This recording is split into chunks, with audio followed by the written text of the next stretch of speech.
attending our July monsoon special webinar with Sister Jayanti of Brahma Kumaris.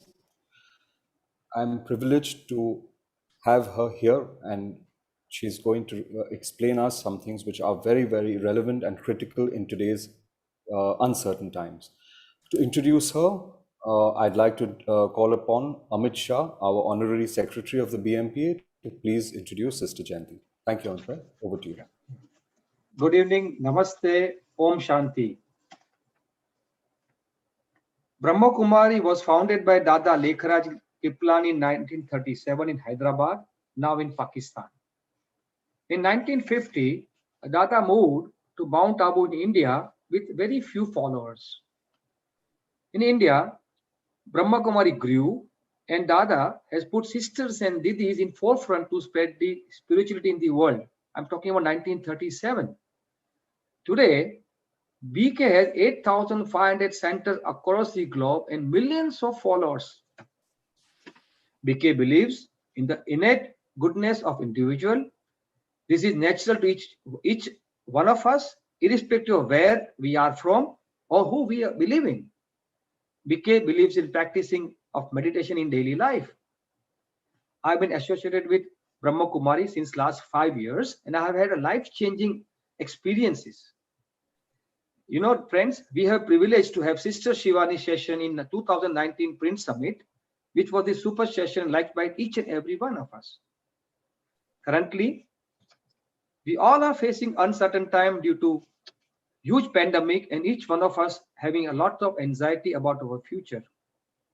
In order to overcome this situation, today we have invited Divine Sister Jayanti, who is based in London, and she is going to enlighten us on the topic dealing with the uncertainties.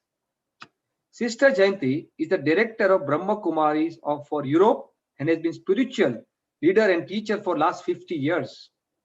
Sister Jayanti has entirely dedicated her life towards self-transformation and service to humanity. Brahma Kumari is an international non-government organization of the United Nations, accredited with general consultative status with the Economic and Social Council. And Sister Jayanti has been organizers representative to the UN in Geneva since 1982, my friends. She has championed the cooperative role of spiritual organizations in creating a just and peaceful world, bringing spiritual principle to the discussion table of politicians, economics, business leaders, scientists, and nearly every stakeholder of our times.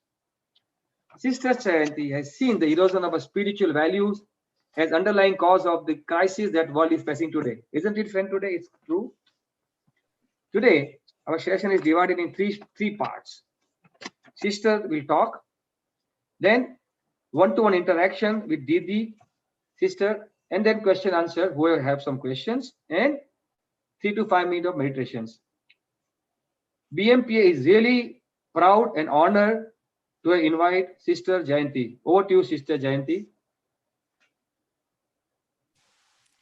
Namaste and good evening and Om Shanti. A greeting of peace to all my sisters and my brothers.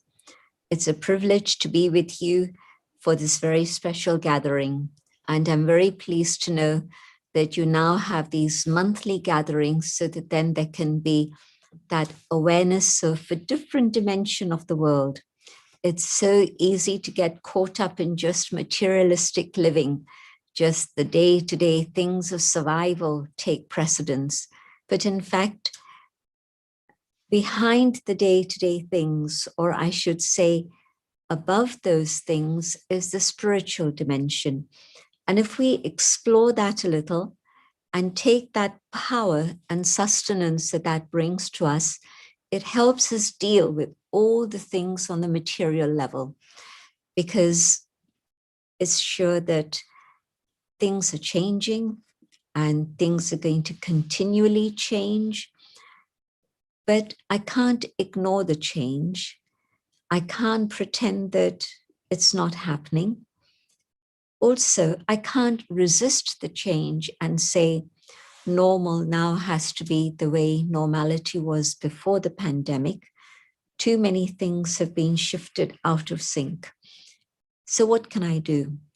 what I can do is to understand what is going on and prepare myself for whatever may come in the future.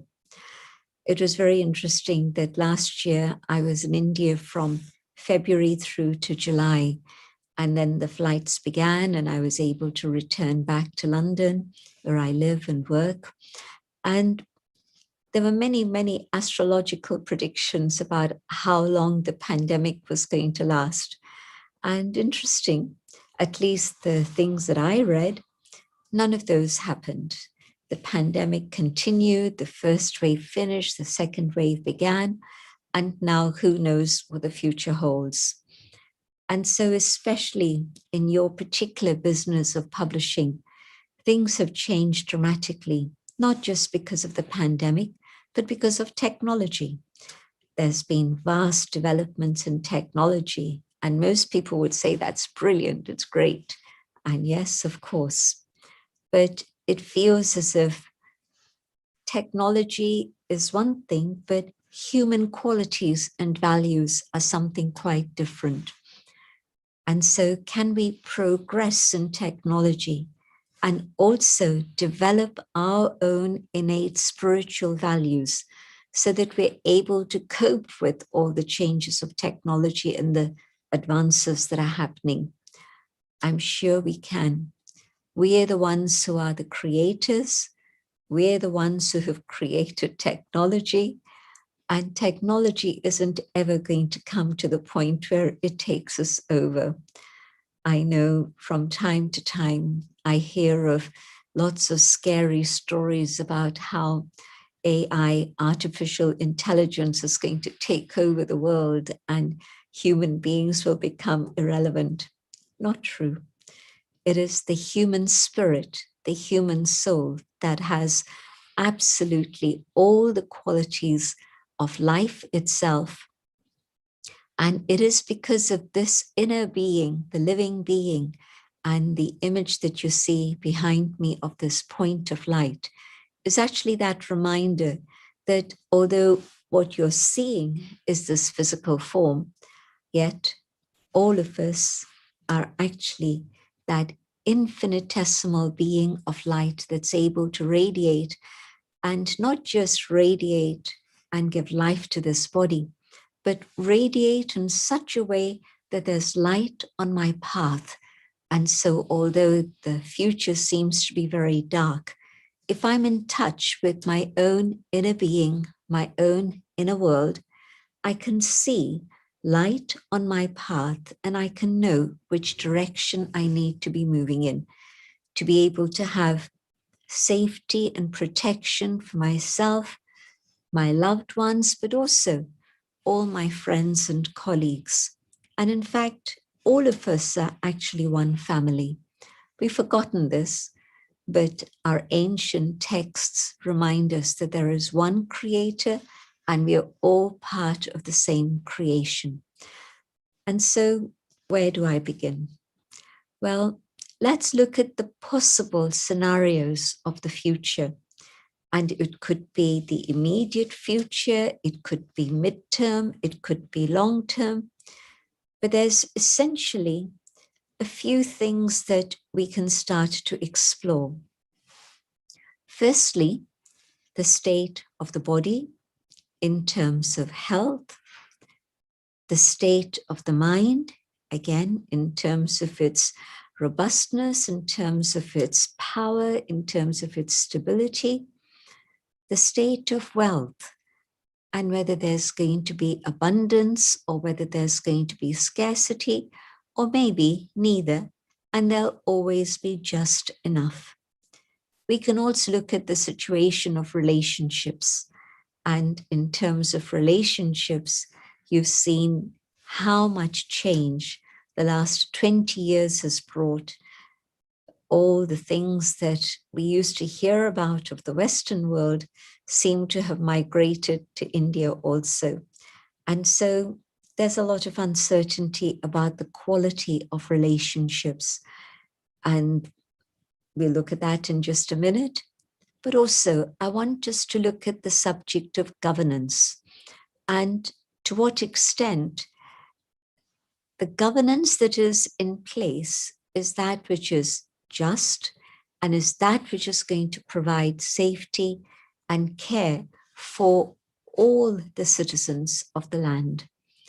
So let's begin first with maybe the thing that's uppermost in everyone's minds. Some of you have been through bereavement. Some of you have lost very dear, near loved ones. Some of you have been through long COVID yourselves and have experienced things that you don't want to remember anymore. You've been through many challenges. What does the future hold? Viruses have been around since time immemorial, but we never used to speak about viruses in earlier days. I first came across this word in a big way in the 80s. It was, I think, my second or third trip to Brazil, but this time I was accompanying the woman who was the head of our organization until just a few years ago. And she's since passed away last year in March, so it's very recent. But when she was traveling with me to Brazil, I was accompanying her as her translator and assistant.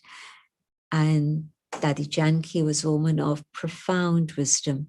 Some of you might even have had the chance to meet her because she traveled intensely for the last 10 years of her life in India. Prior to that, she traveled extensively across the world, traveling the world several times, over 100 countries, I think. And so what happened was that we arrived in Brazil, and of course, the language there is Portuguese, and the sisters there and the brothers there was a very nice community of Brahma Kumaris and Kumaris that had developed in just a few years.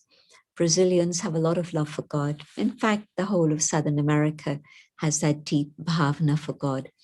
And they were mostly Catholics. In fact, I would say probably 100% of them were Catholics. So a lot of deep love and faith in God. And they spoke Portuguese. I don't speak Portuguese, but I spoke Hindi, and Dadi spoke Hindi. So it was interesting. The translation was from Hindi into English, into a little earpiece that I was wearing. And then I would speak to a microphone so that the sister who was translating from English into Portuguese could hear it in her ear. So the public heard Dadi's voice and the sister's voice. So Hindi and Portuguese. Trying to do it with 3 languages would have meant 3 times the time, but also maybe we would have been making people a little impatient. So this is how it was happening. Except that on arrival, the first day, things were okay. Second day, I was hit by a very, very strong fever. And the person who was a BK and a doctor was taking my blood samples to see what was the result. But maybe even before that, we were only going to be there for 4 days, I think. Daddy was on quite an extensive tour. And what happened was he would then come in the evening, give me an injection, drive me to the public forum, the place where the program was going to be. And they had huge gatherings of about 1,000 people each evening, different places, different events. And then I would translate for Daddy for an hour, and I would then come back with him to the center and I would be knocked out. So the injection lasted precisely for that period of about 2 hours. That's it. And again, I would be out of action until the next day. So through the day, Dadi and Luciana, the sister there, communicated just with the love in their hearts and the awareness of the spirit. And they managed pretty well. But in the evenings, because it was big numbers and a big public event, I stepped in that way. After a few days, I again said to him, well, what was the cause? And he's saying, it's a virus. And I laughed and I said, well, it seems that when doctors don't know exactly what is wrong, then they use the word virus. And he said, well, that's how it is. We don't know, but it must be some form of virus. And that trip finished, and that trip finished very beautifully with Daddy able to give me some healing power, because we were then able to travel on that night after 4 days to Virgin Islands, St. Thomas, and so on and so on. But I came back to England, and then there was a program in Scotland. And the person I was speaking with happened to be a person who was a medical doctor, but he had also studied all the complementary therapies, and in particular, Chinese medicine. And he agreed that doctors don't always know, and so then they say it must be a virus.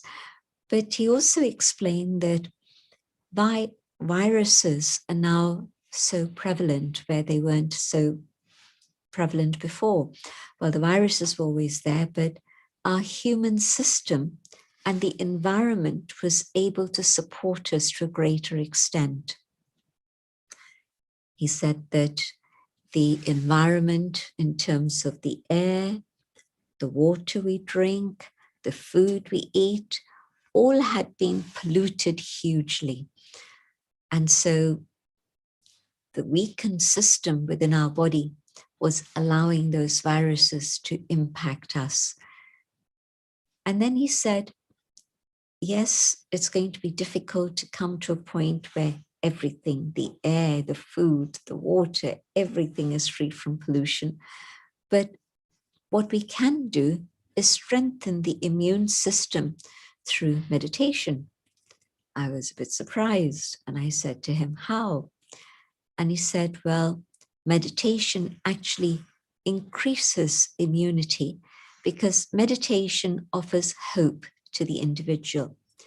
And if you can stimulate hope within a person, the immunity will rise and will be able to battle against the virus. And he also said that fear, anxiety, worry are the things that will make the immune system go down. And so this is why meditation is so necessary at this moment of time. Now, that was in the 80s, but I would repeat those same words to you again today. Can I increase my immunity? Yes, I know that there's many herbal potions that are going around in India, and people say, have this for immunity, have this for immunity, and all the plant-based remedies, I'm sure, are very, very useful. And of course, all the instructions we've been given by the government and by the medics, sanitizing our hands, ensuring social distance, all of these things are absolutely vital. But the more important thing is, can I have hope in my heart? And also, can I learn to stop worrying and be free from worry and be able to raise my level of positivity? Can I be free from the stress that fear brings? Very interesting situation where, say, for example, I'm in a situation where my car is in a near miss accident with another vehicle. There isn't actually an impact of the vehicles, but it's a near miss. At that moment, my body, and probably those in the other car also, the body is going through the same stress and reactions as if it were an accident. And of course, in the accident, there would be more problems, fractures, and who knows what else. But the interesting thing is that it would be the same impact in terms of my blood pressure, my heart rate, all the things that happen in terms of the physical body, the reaction of my muscles, my nerves, maybe when I finally do get out of the car, I'd be shaking as if I have actually been in an accident. So when the body comes to that situation of such stress that you think it's an accident, or even your thinking there's going to be an accident, is creating all those stresses within my physical system. And most times we experience a huge amount of stress when we actually don't need to. If I can stay calm, stay cool, and deal with each situation with my inner own capacity and power, having been able to develop that through meditation, I'd be able to manage everything very, very naturally and easily. Dadi lived to the age of 104. And except for the last few weeks of her life, she was actually traveling across India. 6 months earlier, she'd traveled to London, she'd gone to Dubai, she'd gone to Nairobi, she'd gone to Houston, she'd gone to New York, she came back to London, and in India, when she arrived back in India, she went on another tour in India. Now, most of us, even half her age, would say that is some schedule. And yet Dadi managed it all, just simply because she was able to keep her mind free from anxiety and stress. There was a research that one of the newspapers in England had conducted some years ago. And the question that they'd asked their readers was, do you worry? What do you worry about? When did what you worried about actually happen? And when did the worry prove to be without any foundation? It was actually not a situation to be worried about at all. And so they asked their readers these questions. It was nationwide. And the answer came back that, yes, everybody worried to a great extent or another. But 85% of the time, the things that people worried about didn't happen. So what was the point of that worry? I'm worried I may lose my job. Well, maybe I won't. I'm worried that I might get sick. Well, maybe I won't. I'm worried that I won't have enough money. Maybe I'll have just enough. So all sorts of worries that we have, 85% of the time actually don't have a reality in life. They don't take shape in practical form in our lives. But meanwhile, we made ourselves very unhealthy through our own stress by worrying about something.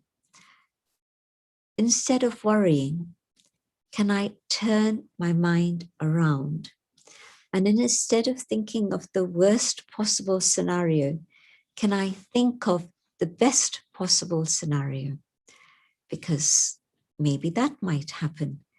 Maybe if I visualize a good outcome of today and tomorrow and every day, maybe that's what's going to become the reality. Let me experiment with that. At the beginning of the day, let me create a vision of all the things I would like to happen in the basis of reality, not dreaming in a fairy tale land. But I know the things that are likely to unfold in front of me. And I just shape in my mind the best possible scenario that could happen. Whether it's a meeting I'm going to have, whether it's an interview that I'm going for, whether it's the results of something that I've been involved with, a relationship that I would like to nurture and make sure it's more powerful and positive. Let me visualize all of those things and say, yes, that is possible. I believe it can be this way. And so what will happen is that I'll be training my mind to be able to see things in a positive light. And then, even if the situation turns out to be something else, the positivity of my mind will have given me resilience. Things are not going as I would like them to go. It's okay. I'll bounce back. I won't get stuck in any feeling of negativity, neither towards the individuals nor the circumstances, because so often things happen and you can't say it's their fault or their fault or their fault. But what you can say is, I'm pointing the finger out here and I'm pointing 3 fingers to myself. You can say, well, why? Why am I feeling like this? Can I feel differently? And the resilience and the capacity that I've built up through my positive approach to life will give me the capacity to turn it around and say, well, this has come to teach me something, and I'll be able to move forward. So looking after my physical health is a great priority, because without it, what could I do? How could I support my family? How can I help anyone? And the way to be able to do it is keeping the mind peaceful and calm, not allowing stress and worry to come, but also through that hope and positivity, I'm increasing my immunity. Do all the external physical things that you've been told about. That's absolutely fine. But the added dimension is going to make a big difference. And even if the physical health of the body does deteriorate, maybe in a natural way through age, maybe through some other illness that might come, because internally I'm strong and resilient, I'll be able to manage that also. Instead of the situation where I feel helpless and I feel a victim and I say, I don't know who's going to help me. I don't know why this is happening. Yeah. Let me benefit from this. Let me learn from this and let me move ahead. Health is vital, but my state of mind, that is even more important. And in terms of the state of mind, you know how you yourself sometimes wake up with a sunny disposition. Everything is fine. And even if something goes wrong, you'll say, it's okay, no problem, we'll manage, and you go through that.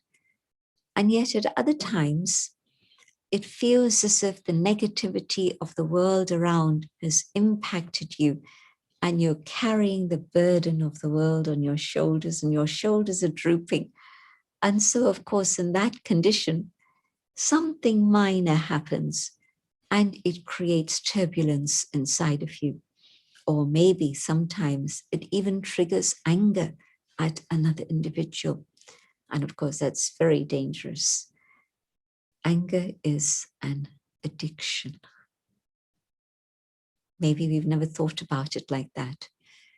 In fact, any one of our negative traits are actually addictions. Substance addictions is whatever it is, and you need a great deal of determination and power to come out of that. But all of us have some form of negativity that we're addicted to, and that pulls us down. It could be our ego, it could be our attachments, it could be anger, or it could be greed. I have enough, but I want to accumulate more and more and more. So I know that in my normal state of thinking and being, I feel very different. I think very differently. But when anger comes, I'm not thinking clearly at all. I'm not in charge of what I say. I've actually given way to this force of negativity that's impacting me. And it's dangerous for my health type A personalities are the ones who most frequently get heart attacks. And type A are the reactive ones, the angry ones, the fast workers, the people who are bossy and controlling. All of these are type A personality. But that's not how I'm always. Most times I'm quite calm. But at times, when anger comes, it takes over with a great force. Well, let me recognize that if I allow anger to come today, it's going to come back tomorrow and the next day and the next day, because addictions tighten their hold more and more strongly on an individual. Maybe if it was once a week, now it becomes every day. And maybe if it's every day, it becomes more intense and comes a few times a day. So can I deal with anger? Spirituality says to me, my peace is more powerful than anger. It is not with violence that we can make things shift and change. It is only with the power of peace. And if I practice keeping my mind stable for just a few minutes, letting myself be calm and peaceful, I'll begin to think in a different way. And the anger will have dissipated. I'm not fighting my anger. That's the last thing to do. Anger means violence and fighting, and I don't want to be violent with myself, nor do I want to be violent with anyone else around me. So how do I deal with it? When I practice meditation, even for just a few minutes every day, what I'm doing is letting go of this external identity, and I'm coming back to the inner identity, the identity of the soul. There's a very lovely expression in Hindi, Swadharma hai Shanti. The original state of being, the original dharma of the eternal spirit, the soul, is peace. Absolutely. The UNESCO Charter speaks about wars beginning in the minds of people, and the defenses of peace being built therein also. So here's the big war that's going on. Where did it begin? From the minds of people. Then they made their plans, then they got their armaments together, then they sent in their planes and bombs, and everything started with the seed of thought in the mind. But anger is a fire that destroys me. It doesn't destroy the other one, because if I am addicted to anger, people know that this is how I am. They'll say, well, she's an angry person anyway. They won't take it personally, maybe, but they'll be very dismissive about it. Or maybe they will take it personally. And in that case, then there's going to be a problem with trying to repair the relationship. And that might take forever, for years, maybe never. So at that moment when I feel, if I'm in touch with myself, then I can check what my feelings are. I can feel something changing within me. They're speaking, they're doing whatever it is they're doing. And it's at that moment that I need to catch it and say, hold on. Let me come back to the awareness of the inner being, the being of peace. Om Shanti. I am peace. Swadharam Shanti. My original state of being is peace. So when I learn to be peaceful and calm, that has a huge impact on mind and body and relationships, everything. So let me practice saying Om Shanti to myself 100 times a day even. As soon as I feel that change in my inner state, instead of being calm and stable, something is beginning to stir and I can feel it rising. That's the moment to say Om Shanti. Quietly, not loudly, quietly to myself inside. And I'll feel peace returning to my inner world. And the same situation will be very different. I won't be wanting to blame and complain. I'll say, it's okay. Now let me deal with it. Milk has been spilled on the floor. I can't get it back into the bottle or the glass, but I have to say, okay, so be it. Let's clear up and move on. There's no point in hanging on to this at all. It's not going to bring the milk back. It's not going to bring the bottle back. It's going to just cause more trouble. And yes, from every situation we learn. What did I learn from this? And thereby we move on. And if we keep our cool when someone else has made a mistake, we win their hearts. And then quietly later, we can say, but rather than this, maybe this is what should have been done instead. And they'll be willing to listen. Screaming and shouting at them at that moment, their mind is already confused. And your words are just not going to make any sense at all. They're not going to be ready to listen. So let me see, what are the things that trouble my mind, that create peacelessness within myself? And let me be my own teacher. And in that way, talk to myself. My peace is more valuable than anything else. You can buy something, but you can't buy peace. I have to learn to be able to cultivate it.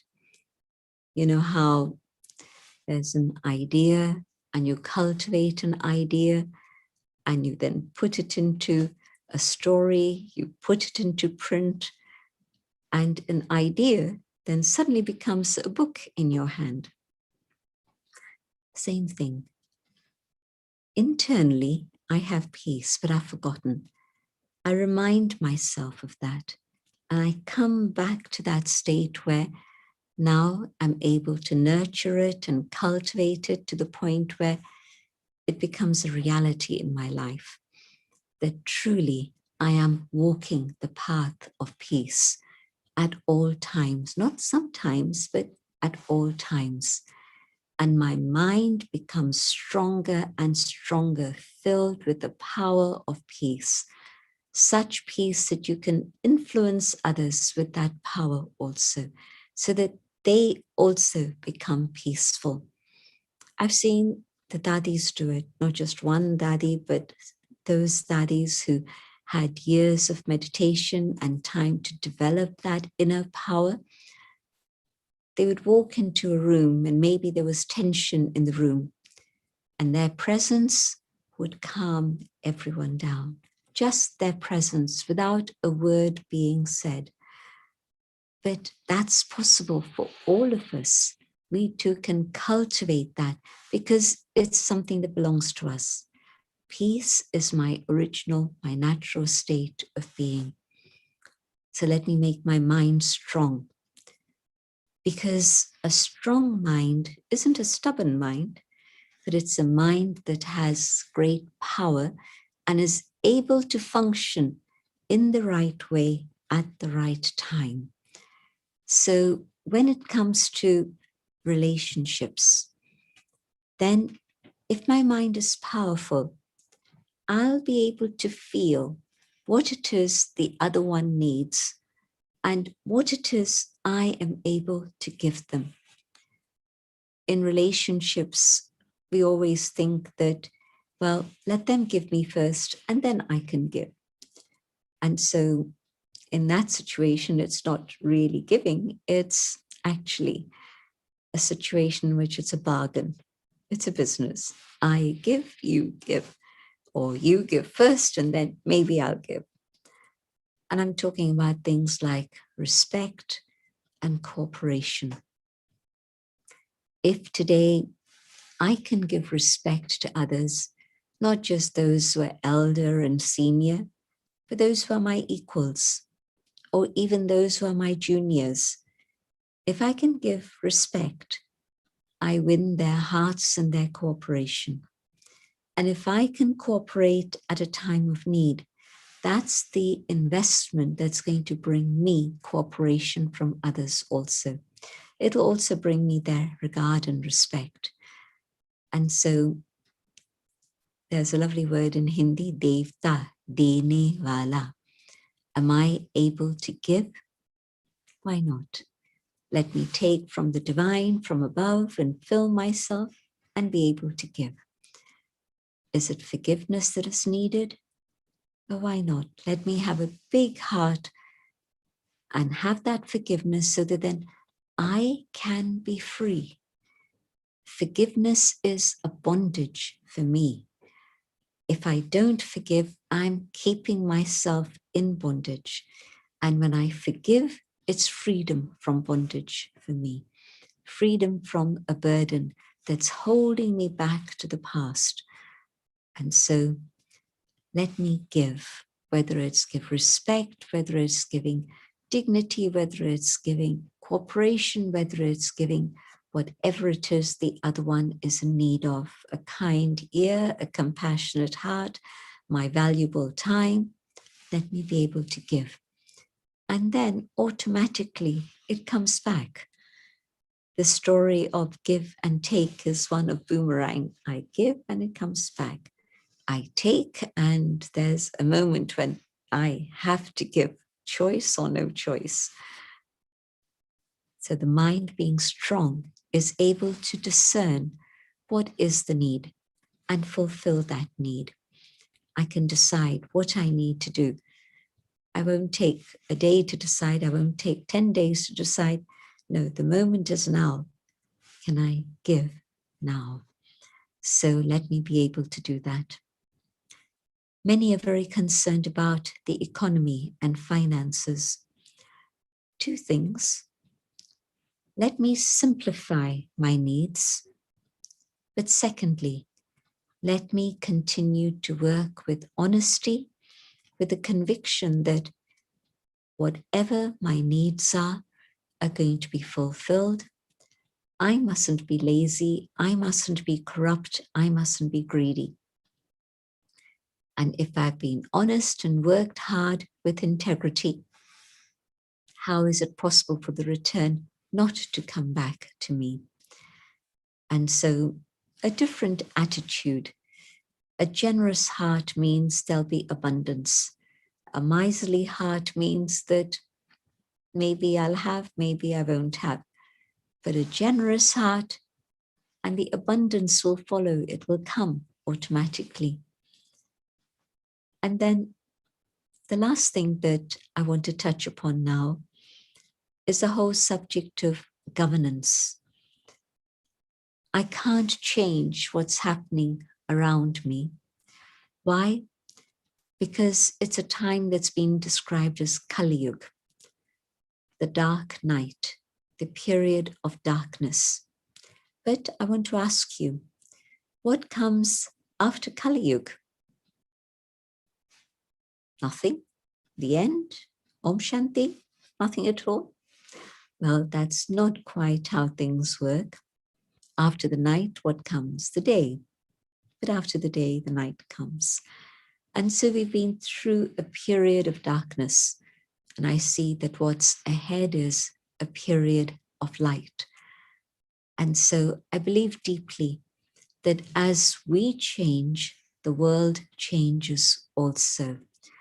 And there's a very good illustration of this that was mentioned just recently by somebody called Peter Senge. Perhaps some of you may have heard of him. He's one of the Western corporate gurus. He doesn't wear a guru outfit. He wears a suit and tie. but he's been seen as a guide for many corporates people.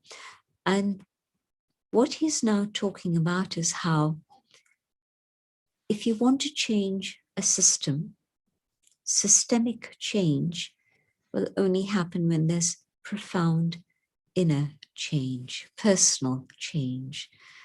So it's Kali Yuga, the world is corrupt, there's darkness, there's negativity, and things go on that we don't quite understand.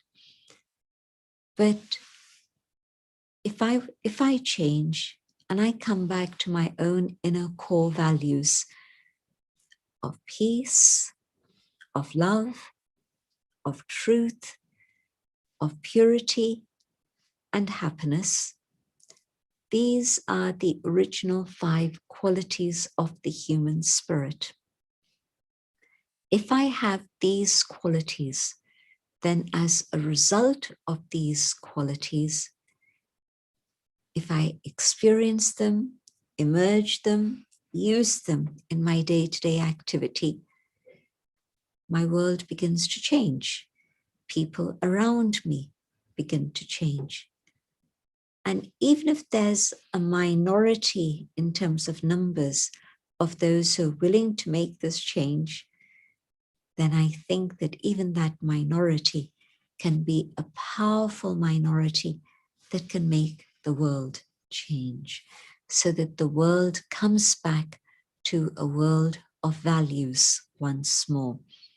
And we're able to experience that Satyug, Satyata, the truth in our lives.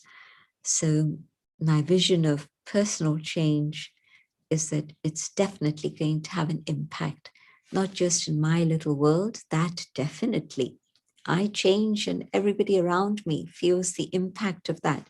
And they change too. There's inspiration, there's empowerment given. But I'm actually seeing that one act of kindness has an impact on 125 others. This was an experiment done by Harvard University just a few years ago, and they came to that conclusion after the things that they had been researching. So one individual has such an impact. And so my hope is that those who are listening and hearing these things, I'm sure you know all of these things, but maybe this has just been a little gentle reminder of the things to emerge in your own awareness and practice in your life, so that together the goodness of a minority can overthrow the negativity of the majority and bring about change. I deeply believe that. So thank you to the organizers who've given me this opportunity to be with you and share these thoughts. And yes, I'm pleased to be available for questions and comments. Didi, it was short but very invocating and profounding knowledge you have. We are really blessed. One thing which we take from here is that however small thing what you do, you should not think about why he's not doing and why he's doing it. Do it yourself. It's going to influence many people. Very, very solid and impactful message what you have given today. Thank you so much. And Fahim Bhai, you have some questions? Yes, our first question is from Iqbal Bhai, and Iqbal Bhai has gone live. He can ask the question. Please proceed. Iqbal, unmute yourself. Iqbal, unmute yourself, please. Didi, Om Shanti. Thank you so much for such a wonderful session that we have had. I would like to ask you, Didi, you mentioned that the viruses become dominant when everything gets polluted, you know. But isn't it more important that the first thing that we need to not pollute is our own souls? And if we don't want to pollute our souls during these trying times, what do we do? Thank you. Very, very good question and very relevant. So the cleansing of the soul, because we have become polluted. There's ego, there's anger, there's greed, there's all of these present in everyone. Nobody's free. But what we can do is to start cleaning out. And so let me start with something like anger that's very visible and I know is damaging to many people. Let me go on to the whole subject of attachments. Where are my attachments and possessiveness? How damaging is that? Can I move on to the subject of ego? Now that's a big one because it comes in many, many manifestations. Can I deal with that? So can I emerge the original goodness that is inherent within me? And the more I begin to feel that through silence, if I give myself time for silence every day, that is the time for cleaning. Because then I'm ridding myself of the negative influences and I'm emerging the original qualities of the self, the peace, the love, the truth, the happiness, the purity. And if I do this as a daily practice, these qualities become more and more present in my life and my activity. And yes, it is this which will keep me safe. Absolutely correct. Thank you, Didi. Thank you so much. Iqbal bhai, you have another question. Please go ahead with that Yes, one also. can I do the second question also? Yes, please. Didi, one more question I had was that although the best solution is to stay positive, as you rightly said, and should not worry, but when we see friends and family in suffering, either through their health or economically, how can you avoid being worried? It's such a natural thing that it's always stays behind your in your subconscious. It's so difficult to not worry.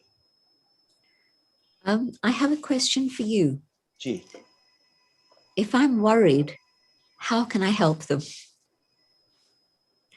My worry isn't going to bring any solution. And so rather than worry about something, let me stay very calm and peaceful and see if I can find a method in which I can give them some type of help or put them on the right track so that they can receive help from another. I'm not a medical person and they're sick, and whatever I'm trying to do for them isn't working.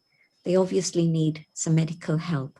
So if I stay calm, I'll be able to think about somebody maybe within the neighborhood, somebody maybe within my friend's circle, and I'll give them a call and say, this is the story, can you come and help them?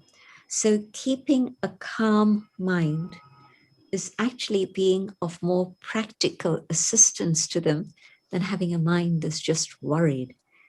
A person who's worried isn't able to find any solutions, but a person who stays calm is able to find solutions and help people move forward. And so worry is not the answer. And so the more I practice this awareness of going deep inside and connecting with my own power of peace and truth and love, the easier it will be for me to get a solution. Thank you, Didi. Thank you. Thank you, Iqbal bhai. We've got a question from an anonymous attendee, Amit bhai, and it says, Sister, I have tried meditating a few times, but the mind wanders towards business or personal issues, and I'm not able to concentrate. Can you please share tips for continuing or effective meditation, and how long should one do it? That is the question. Let me try mini meditations for 1 minute, for 2 minutes, for 3 minutes, and continually increase it. As I'm successful in the 1 minute, I'll go on to the 2 and the 3 and so on. And so what I'm doing in that 1 minute is coming to the awareness and the realization that I am that inner being. The world outside stays outside. And now I'm going on an adventure, a journey to discover what is inside of me. And as I go deeper and deeper inside, leaving behind the business, the work, the worries, the people, the circumstances, I've decided to take time out just for 1 minute, and I'm going inside myself. And going within the self in this way, I'll connect with the peace that is within my own inner world. Let me stay in that awareness of 1 minute of peace. In fact, we have a website which is free, which is called Just a Minute. Just -a minute. And that's the website to go to. And you'll find 1 minute meditations, and you'll find them very helpful. Maybe the biggest mistake we make is thinking that I have to stop my mind. No, I can't stop my mind. The function of the mind is to create thoughts. But what I can do is to change the direction of my thinking. And so where my mind is continually being pulled down, down, down, and it's the world out there, it's the people out there, everything's a problem, I don't know how to deal with all this, and my mind is getting heavier and heavier and coming down. Well, rather than that, okay, pause. Who am I? I am that inner being. I am that being of light, the soul. And in this awareness of the soul, I begin to ask myself a few more questions. Well, what is the soul made up of? And I'll say to myself, the soul is made up of these 5 qualities. The soul isn't physical. These qualities are not physical. And the soul is made up of these 5 qualities that I've mentioned earlier. So let me take up one of those qualities. Can I think about love? And I'm not thinking about love in a limited way for 1 or 2 human beings. I'm thinking about love in a bigger way, a universal way, inclusive. And I'm emerging that quality of love that is within the self. What is truth? Well, I don't know, but I do know that the truth is that I'm not a body, I'm spirit. And I'd forgotten that. And so can I keep my mind focused on that eternal truth that I am a being of light, a soul? So as I gradually develop my thoughts moving in the right direction, I'm able to move forward in that awareness of peace, of truth, of love. And my meditation grows from a mini meditation into a little bit more, a little bit more. And then maybe I'll even be able to meditate for 20 minutes, for 30 minutes, even longer. Wonderful answer. Thank you so much, Didi. I'm now going to get on Vivek Tibrewala, who's got a question, a very, very pertinent question. In fact, this was something that even came to my mind, and Vivek read my mind. So Vivek, go ahead, please ask that question. Firstly, thank you so much for being here with us. My first question is that India is a big country which has multiple religions, and we seem to be spiritual. And compared to our neighboring country, China, where there is not such a specific religion, or they are spiritual, but yet they seem to be progressing, and we are suffering. Why is that? I don't think we have a very clear picture of China and the inhabitants of China, because they just don't let us have that information. The one part of China that was a little bit free and there was to a certain extent, a state of democracy, well, that's been clamped down on totally. I have very good friends, very good relatives in Hong Kong. And can you imagine the sort of worry and stress and challenge that they're facing at this moment? Well, that's a little bit of China that is exposed to the world. What is happening in the rest of China? We have no idea about the feelings of people, the state of people, and what's going on. So I beg to differ, but I think that technical progress or economic progress is not the only criteria. And I think that India, with its richness and its variety of different beliefs and traditions and systems, is actually doing a great job. The history of India is quite incredible. Many of the traditions of India, many of the scientific developments or scientific thought of India, philosophical thought of India, today are being acknowledged as having come from India. For the last few hundred years, we were told that they were inventions from the West, but they weren't. Our rishis in the past knew of all those things, but it was never documented or spread out in the way that has happened in recent times. So I'd like to wave a flag for India and say that, yes, there are problems, but there's such a huge, rich spiritual tradition. I think that, and the fact that even today, Hindus and Muslims and Christians and Sikhs and Jains and Parsis are all living together. It's an amazing example for the world. And I know that there are tensions, but I know that if we give attention to what each individual needs to be doing, we can change things and create harmony in this place of ours. So I think, let me look at the positive side and see what India's contribution to the world has been. But also let me see how amazing India is today and all the developments that have taken place. There was a little interview going on and I watched it. And the person was asked, what do you think is the most important export of India for the world? And the answer that came back from the American interviewer was the people. India has given people to the West who are actually now leading multinational corporations. You know all this anyway. The largest number of IT professionals, of medical people, in the USA, it's amazing how many are from an Indian origin. So I think I'm grateful that I have the privilege of having roots in India. Thank you. Superb. Vivek, you want to ask your next question also? My follow-up question is that is meditation the only way to bring about peace and peace to your mind and fight all the ills around you? I'm sorry, you'll have to repeat your question again. Wasn't so clear. My question is meditation the only way to bring about peace to your mind and counter all the troubles that surround you?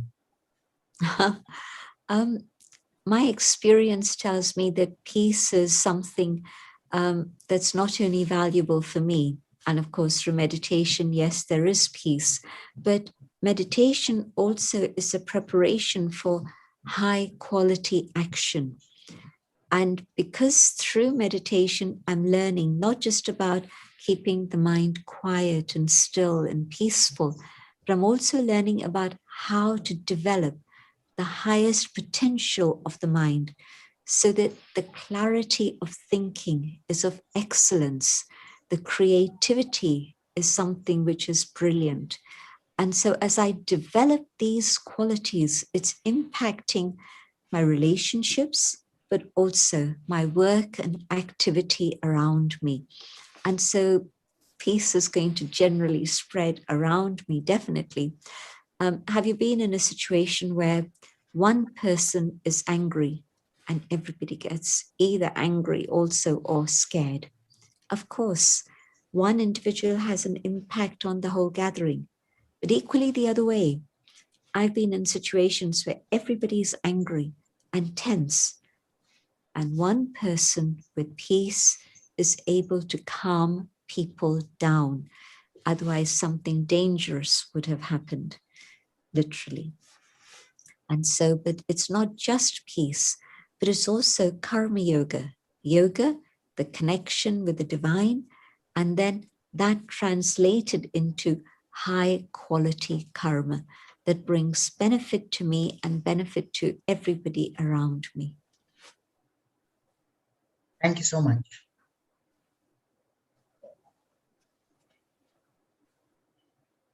Didi, Fahim Didi, can you hear me? Yeah, Yes. Amitabh. Fahim Didi, on your Karma Yoga, I have one small question. God is our biggest forgiver. Why this much, so much disparity? People say that is last year karma or last janam karma. Why so much suffering? It's painful, and God is the biggest forgiver. So, what is this happening? Why this happening? When I mentioned that it's Kali Yuga, this is what we are seeing in so many, many different ways. So much suffering, so much corruption, so much disloyalty. Now, when I talked about body, mind, wealth, relationships, just look at the condition of all of these things. And that's not God who did that. It's all of us who did this. But now, what God is doing is to teach us, and not only teach, but also give us power and also give us love. So that then, with the power of God's love, we realize and we change ourselves. If somebody is in a forest, a garden where there's only weeds and thorns, then if somebody else comes in and takes away all the thorns, all the weeds, and creates a beautiful garden, but if people remain the same, what will they do? Within the space of months or even a year, they'll again create a forest of thorns and weeds again. And so until people change, God coming in and stepping in and waving a magic wand isn't going to make any difference. We have to change. We have to learn to have compassionate hearts, warm hearts, and cool heads. At the moment, we have hot heads and cold hearts. We don't look at what's going on around us. We ignore it. It's more comfortable for us to do that. And our hot heads mean that we say the wrong things, we do the wrong things, and afterwards say, oh, but I didn't really mean it like that. So God is teaching us to have hearts that are warm, filled with compassion and love, heads that are cool, that are understanding and can have empathy for another. And so as we change, we ourselves begin to change the world around us. This is why I was talking about Peter Senge earlier. If we want the system to change, then it's going to be through personal change that happens. No magic wands. We have to change. And that happens through the clarity of the teachings that God gives us.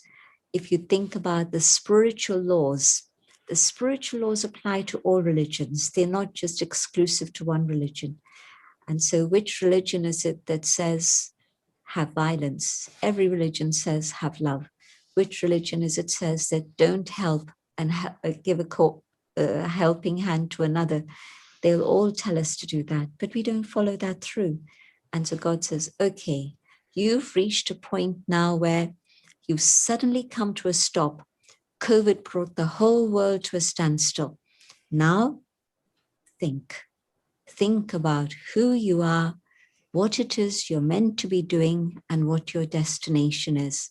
And so I think we've been given an opportunity to reflect, to understand, and to change, and to move forward with a new impetus. So I think that that's what it's about at this moment. The future is in our hands.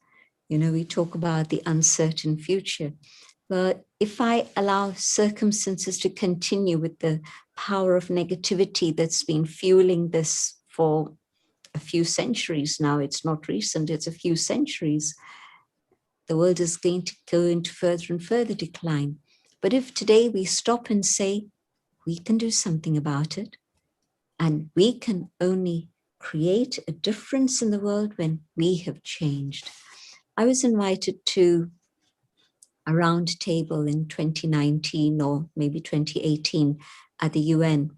And the round table was about the SDGs, the Sustainable Development Goals, but they wanted to understand the spiritual perspective of the SDGs. And so when we started talking about all of these things, everybody said, yes, we've tried to change the system. We do have more technology. We do have more money. We do have more resources. We have more information. We have more people, but things are not changing. Why? Because people's hearts have to change. And as people's hearts change, we can change the world. Thank you, Devi. Thank you so much. Amit bhai, we've got an anonymous question which says, if anger is an addiction, how do we express the feeling or handle it majorly without hurting us or others? What is the first step of de-addiction? The first step of de-addiction is my desire, my dedication, my commitment, determination to change. Without that, nothing will happen. And so I need to decide for myself. I realize that I don't want anger. I want to give it up. And so that determination is going to make me change. Until I was around 21, 22, maybe something like that, I'd never experienced anger.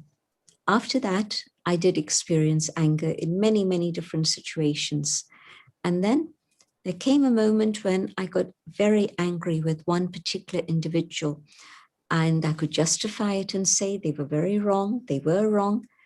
But what hurt me was the fact that what they did was wrong, but what I did was even more wrong. And it made me stop and reflect and think I had hurt them and I had hurt myself. And I decided I'm never going to let that happen again. And from then on, I started to use spiritual understanding. And the first thing was to at least say, okay, I'm not going to say anything. Even if something's coming up inside, I don't want to say anything. And at that point, I wasn't suppressing it.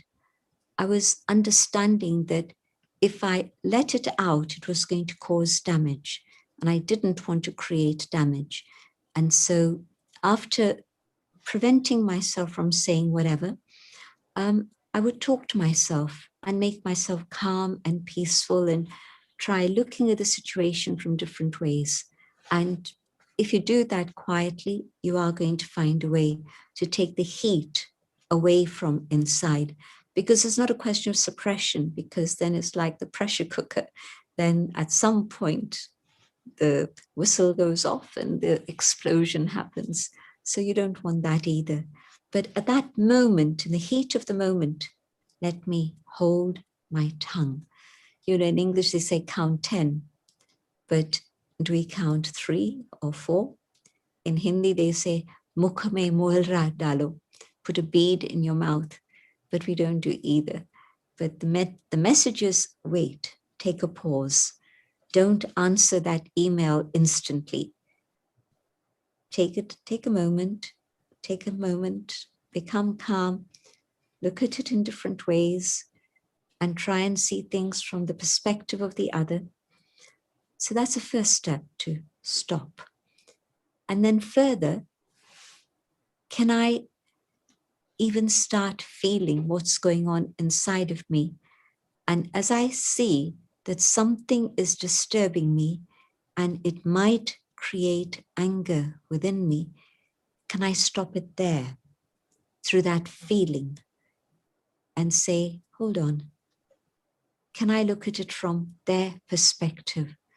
What is their situation? I don't know.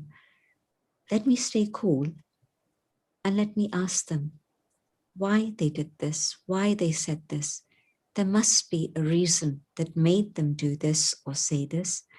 And so then I start looking at my own inner feelings and starting to change those feelings. And then I have to go even deeper. And the further depth is that with the power of yoga, the power of God's love, I'm able to settle those feelings of aggression and transform those and create that awareness of my original stage of love and truth. So it's a process. It doesn't happen overnight, but it does happen. And there can be change. I know that. It's a fact. Brilliant. That pause is the learning for today for me. Brilliant. Thank you so much, Didi. We've got questions just pouring in. So from now onwards, we're only going to allow people who have given their names to ask questions, no more anonymous questions. Nivedita Desai, please go live and ask your question. Yeah, hi, thank you so much, Sister Jayanti. It was a very insightful session, and just looking at you and hearing you calmed me down, certainly, and I'm sure all the participants here. So thank you for that. My question is that, there's so much change that has happened in recent times, and change is not necessarily change for good. COVID has impacted us every which way, in terms of lives, in terms of livelihoods, in terms of our everyday routines. It's just thrown everything into disarray.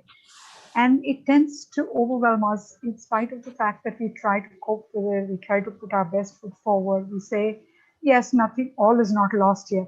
But at many points during the day or during the news pouring in, or even if you're trying to shut it out, the sense of foreboding comes in, makes one feel overwhelmed. How can one, cope with that or move out of that so that we look at change as a positive? Let me talk a little bit about faith. And this is something that is universal. It's not something that's specific. In the sense that I know that there is a being who is divine, a being who has love for all humanity. I also know that whatever is happening within the world, even though I might not like it, but the direction of the world drama has to be benign. It isn't something which is negative. I don't know what is going to happen, but faith is when you believe that which you don't know about, that which you cannot see.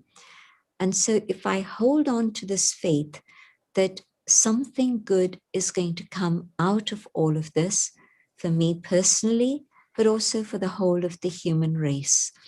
If I can hold on to that faith at this moment, I know that whichever tradition it is I belong to, my tradition, my faith is going to give me that courage and that power and that hope for the future. We've been talking about COVID in a big way, but the other thing that's the big uncertainty that's facing us at the moment is climate change.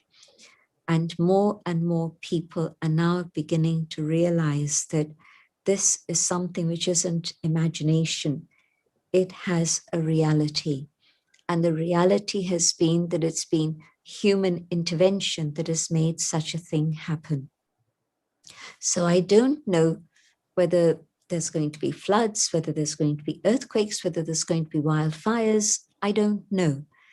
But what I do know is that spirituality and religion, whichever religion it is I belong to, tells me that God is in charge. And yes, definitely, there is a better world ahead.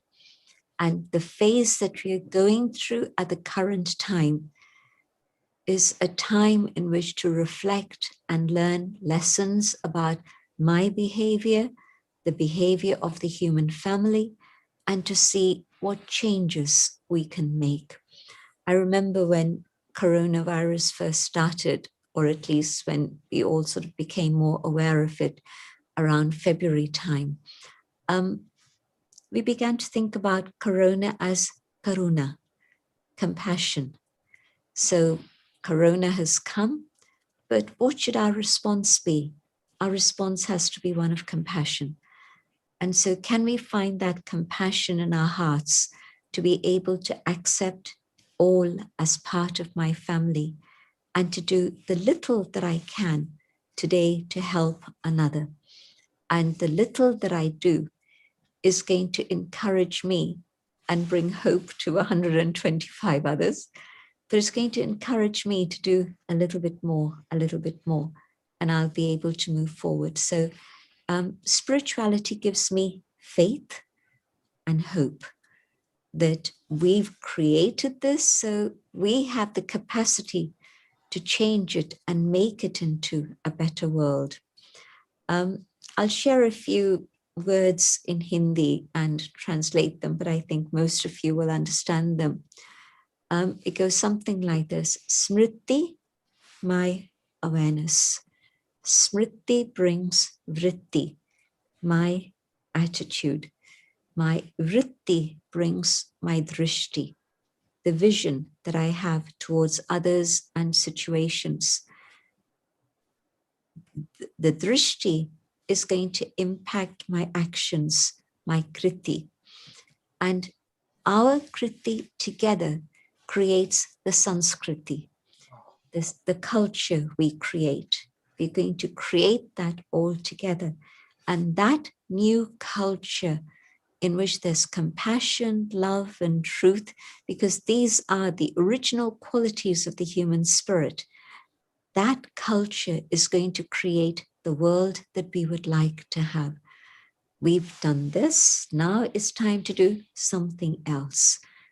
And it's there within us. We don't need to go looking for it anywhere else. We just need to give ourselves the space and time and silence to be able to go inside and find these, and they're there.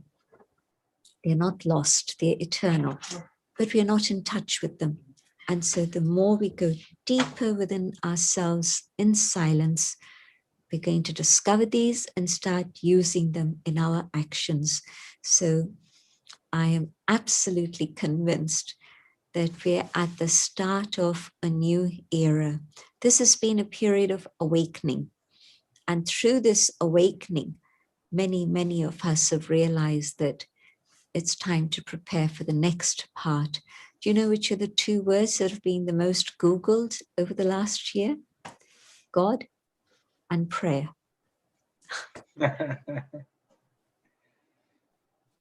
Thank you so much for that. I think faith, when we don't know what's happening, but if we have the faith, that will be more ever abiding and help us carry ourselves through this. Thank you so much for that. Thank you, Didi. How are we doing on time? Are you comfortable taking some more questions? Sure, that's fine. Please go ahead. Thank you, Didi. Tejas, please go ahead and ask your question. Thank you, Didi, for enlightening us. Om Shanti. So my question for you is, in today's world, when people are self-centered, how can we become more selfless so we could contribute unconditional love in the lives of others and in turn the society? Mm-hmm. My practice of coming to the realization of who I truly am, that inner being, the awareness of the soul, is absolutely fundamental. The more I start practicing this, then the ego of the external identity begins to melt. And selfishness comes when I've forgotten who I am and I'm locked up into the external form. And as I come to the awareness of the soul and I connect with the divine, the supreme being, the being of light, I'm able to draw unlimited love from the source. And as I draw that love into my heart, my own heart is healed. One of the aspects of selfishness has been that we've been hurt, and so we want to protect ourselves, and so we're not willing to give love to another. But all those hurts are healed through God's love. And as I experience that, then my own heart, after being healed, can be filled with love, and then I can share that love with others. There's a very simple comment that really struck home in my heart when I heard it some time ago. Very simple. Hurt people hurt people. If I've been hurt, that's what I'm going to do to you. I'm going to hurt you. But if my hurt has been healed by the divine, and I'm now filled with love, what do I have? I don't have any hurt anymore. I have only love. And so I'm going to be able to share love and put out a helping hand to help another. So I think that we've forgotten these very simple things that maybe we were told in childhood, but of course we were too young to understand or believe or practice. But today, the important thing is to find out more and more about spiritual teachings and then to practice those ideas. And then we'll see the truth of it. While it's just something I've heard and it stays up here, then it's theory. But when I experiment with that idea and I practice that idea, for example, I can see you as another man. I can see you as somebody who's living far away from me. I don't know who you are. Then there's many blocks that can hold back our communication. But if I see you as a soul, if I see you as that shining light in the forehead, there's an immediate connection I have with you. And so when there's a connection, then I care about you. I'm not going to be selfish and say only for me, because there's care and there's love, there's respect, you are my family. And so practicing spiritual ideas in my life turns things around. Thank you so much. It was wonderful. Thank you. Thank you, Tejas. Thank you, Didi. The next question is from Siddhi Shah. Please go ahead and ask the question. Thank you, Didi, for such a wonderful session. I had a question regarding the right meditation practices. I've tried my hand at meditation since a couple of years. One experience that I've had is about reinforcing the mind with thoughts like I am a powerful soul. I want to think in a particular way to make my mind stronger and to react in a particular manner in certain situations. That's one thing that I have experienced and done meditation as. The second theory that I was told and I've practiced was around letting the mind actually have its own thoughts, and over a period of time it eventually silences down to get the feeling of that inner peace. Honestly, I don't know which is the right one, but I have always switched between one and the other, and I don't find peace because I'm confused to know the way ahead. So some guidance from you on this would help. The practice that I've been experiencing has been described as Raj Yoga. So yoga, union, and Raja, the sovereign. And so within Raj Yoga meditation, what we do is to understand the mind, understand the divine, and then through our thoughts make that link. So understanding myself means going into the depth of knowing what is the mind, what is buddhi, mana, buddhi, sanskar, to understand the personality, the sanskars, to understand the intellect, the buddhi. And so the more I understand these things, then the buddhi, the intellect, begins to understand I'm a soul, I'm not a body. First step. And in that awareness of I, the soul, then I realize that the buddhi are the reins with which I can manage the horse of the mind. If I let the reins go and the mind, the horse is racing, then yes, eventually it'll get exhausted and it'll come to a standstill.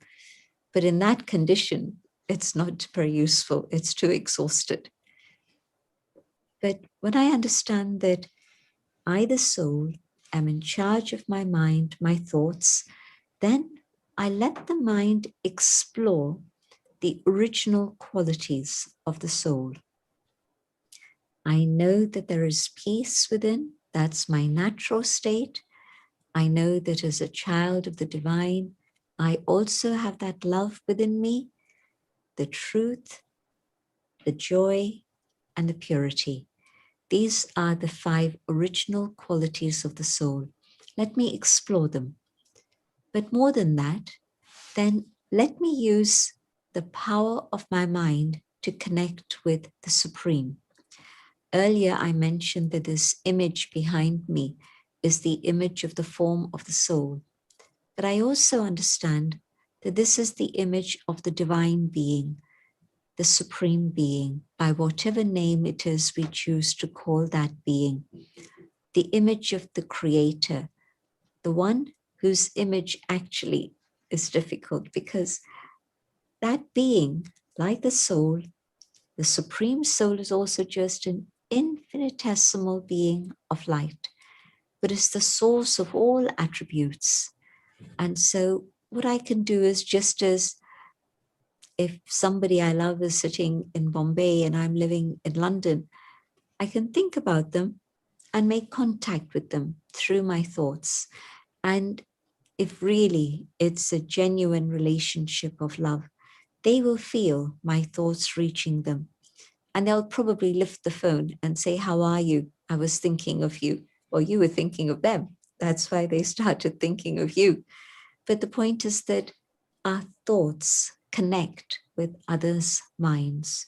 And so my thoughts, filled with love for the divine, make that connection. And in that connection, I'm able to receive whatever there is within the divine, it comes to me. And so it's not even just reminding myself I'm a peaceful soul or that God is the ocean of peace. No. Yes, I let my mind move in the right direction towards the divine. I think about that being of light, and I think about the ocean, the unlimited source of all positive attributes, whether it's 99 attributes of God, whether it's unlimited number attributes, it doesn't matter. I just need to think about those attributes one at a time.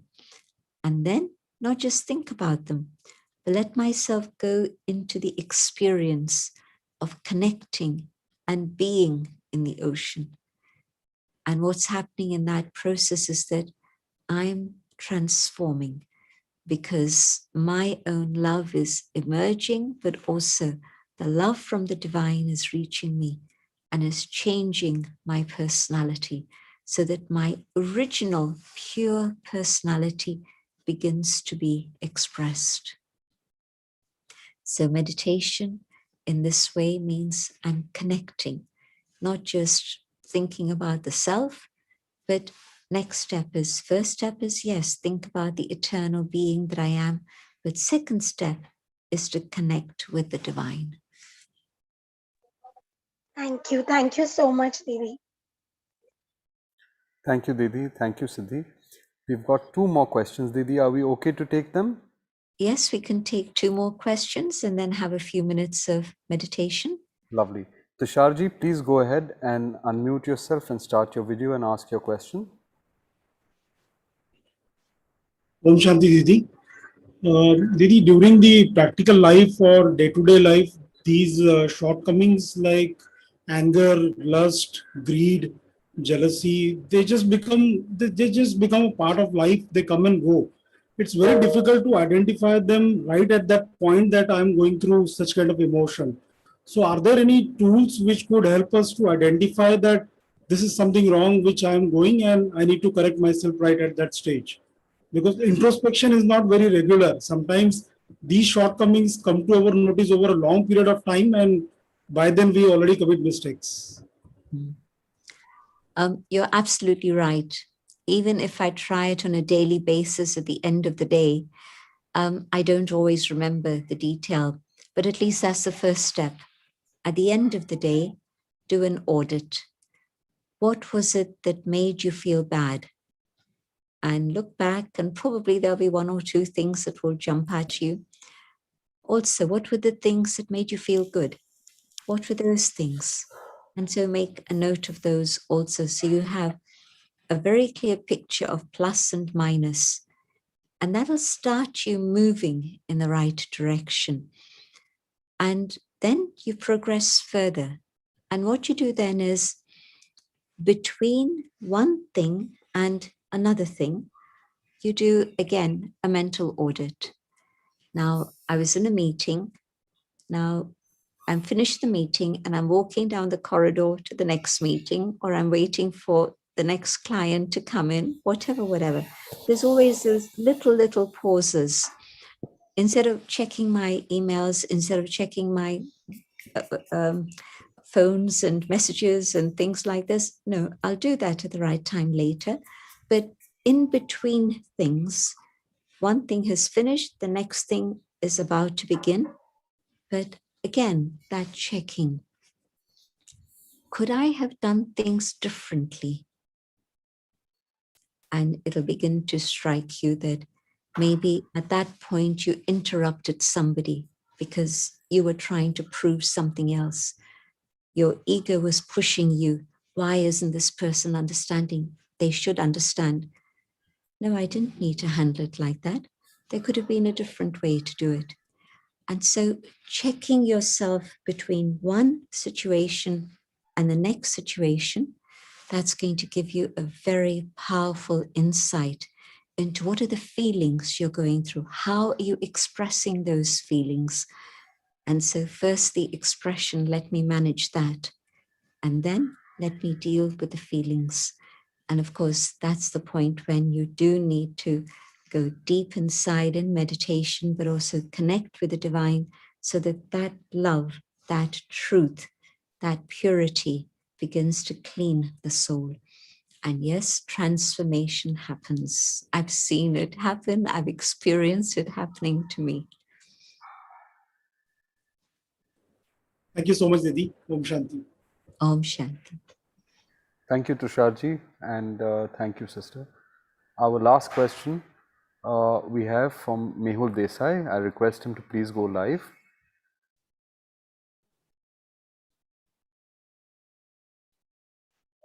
Om Shanti Didi, thank you very much for an inspiring talk. In today's world of social media, I guess social media was supposed to bring us all closer together and eliminate the distance which is there between us and allow our thoughts, etc., to match. But it seems to be creating the complete opposite of that.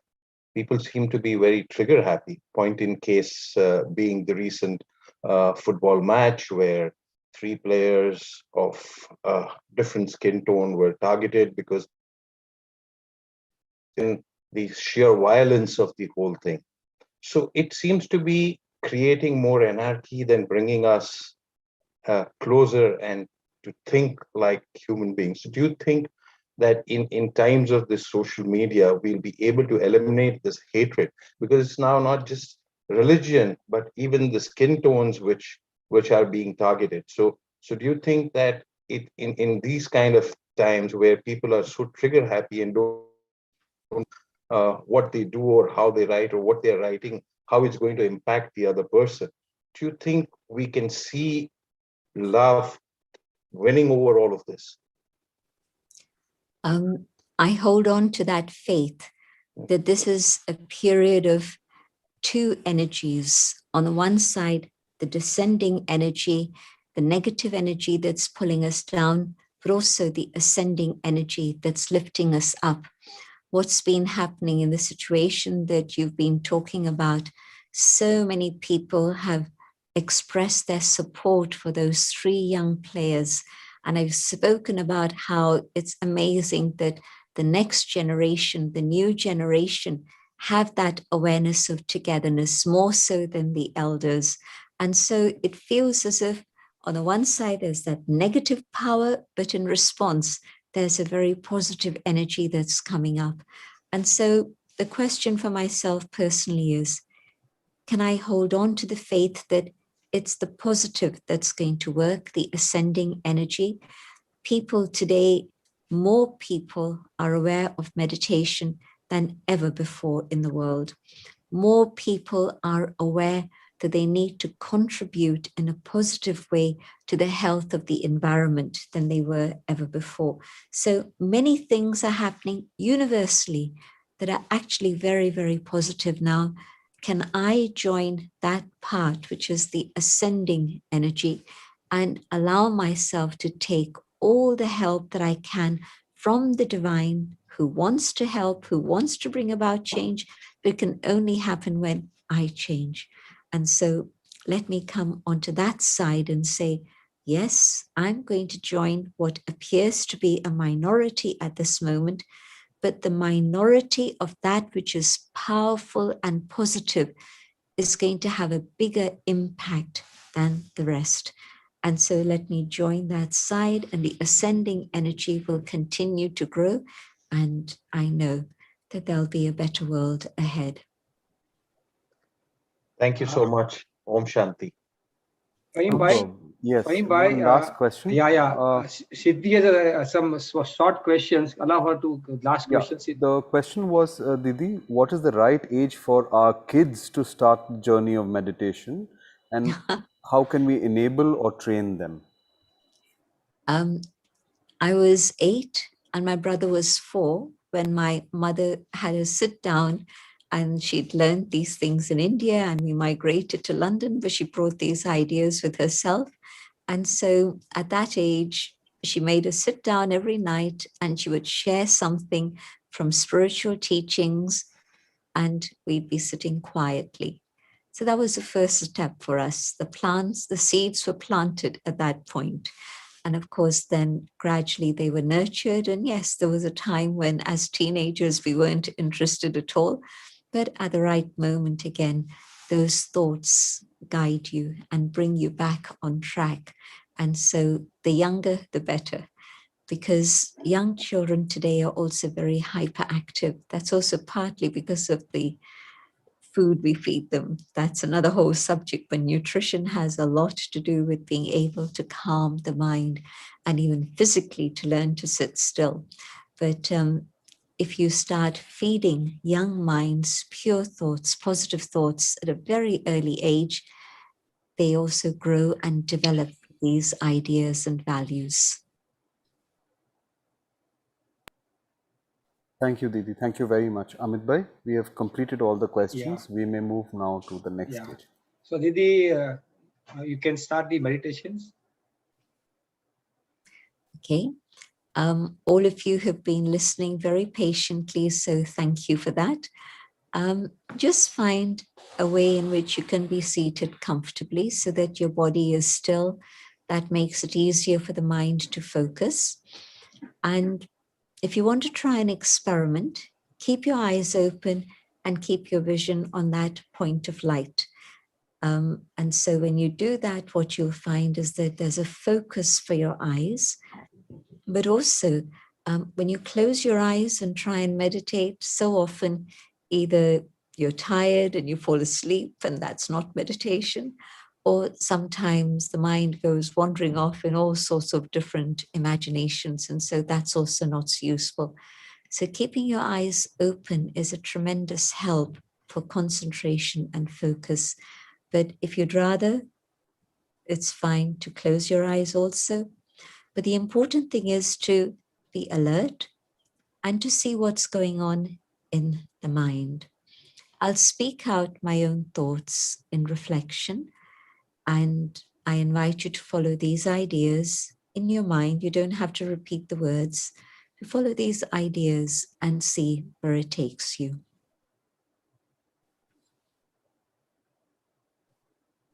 I go inside, going deeper and deeper within my own inner world.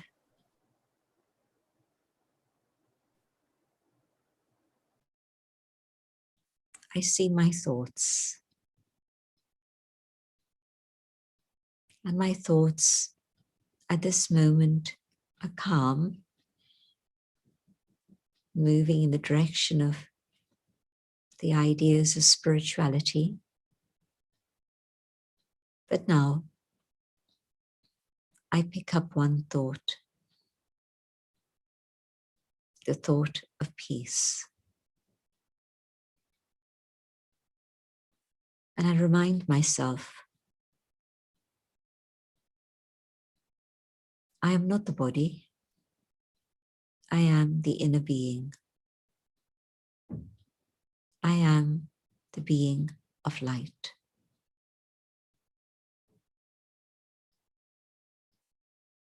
And in this awareness of the inner being,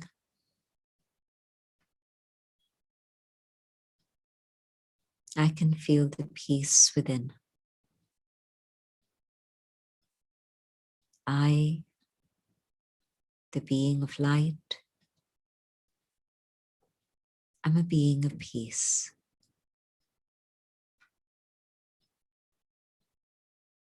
And as I focus on this awareness,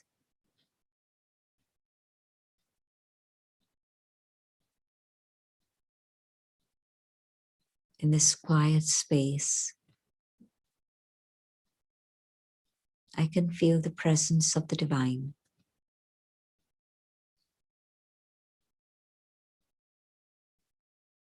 I connect with the Supreme, the source of light.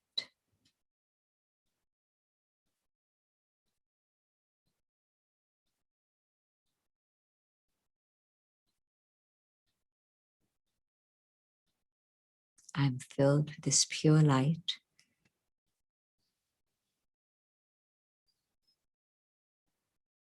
It is the light of love. It is the light of truth.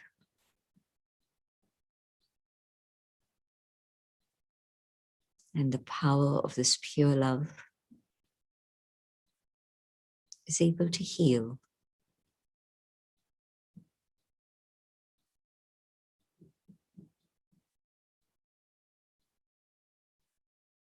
And as I begin to heal, I absorb this pure love.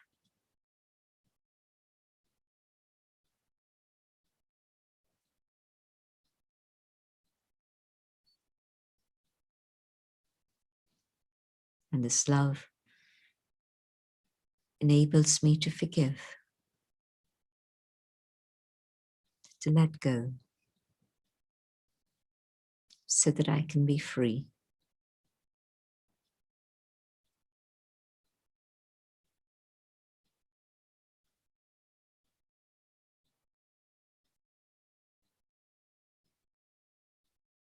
And the love fulfills all my needs and my desires. And I realize this is what I had been waiting for.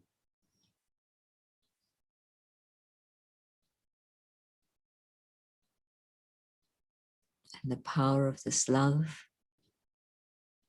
and this light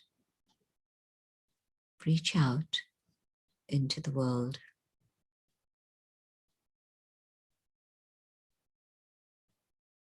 Opening up human hearts so that they too become aware of the presence of the divine.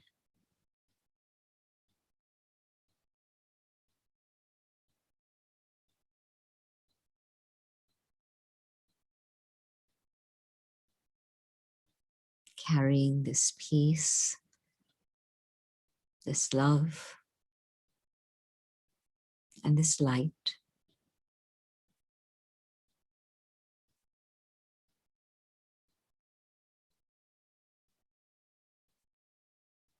my thoughts come back to the physical dimension, and the time here and now.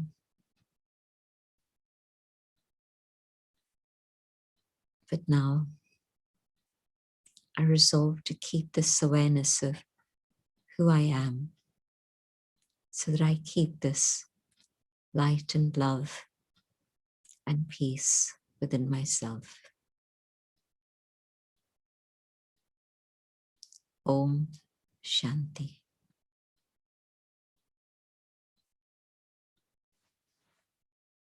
Thank you.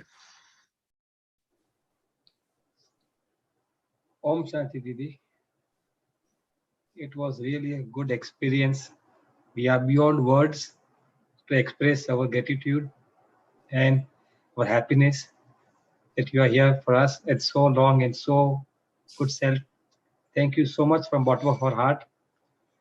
Paim bhai, 2 words. I don't know what to say. I'm still reeling under that meditation which we just did. Yeah. And as I told these and tranquility. Thank you so much, Didi, at your age for taking out so much time and helping us, helping the world, in fact, one step at a time. So thank you very much, and our best wishes to you. Thank you so My much. good wishes to all of you, the organizers, but also to the whole community that has joined. Thank you. Om Shanti Didi. Om Thank you. Shanti. Om Shanti. Thank you. Thank you, everybody. Thank you, Didi. Thank you, Amit Bhai. I would like to thank Ample Graphics, who supported us in today's event. And I'd also like to make a quick announcement of the next webinar, which is on the 31st of July. We have Sudhir Sitapati, who has been with HUL for the last 22 years, and now he's going on to becoming the Managing Director of Godrej. And he's going to be talking to us on the 31st of July, Saturday, 11 a.m. to 1 p.m. Again, it's a Zoom session. Don't miss it. Please mark your diaries. Thank you, everybody, for being so patient and for attending this session. And once again, thank you so much, Sister Jayanti. It was a wonderful session. Om Shanti.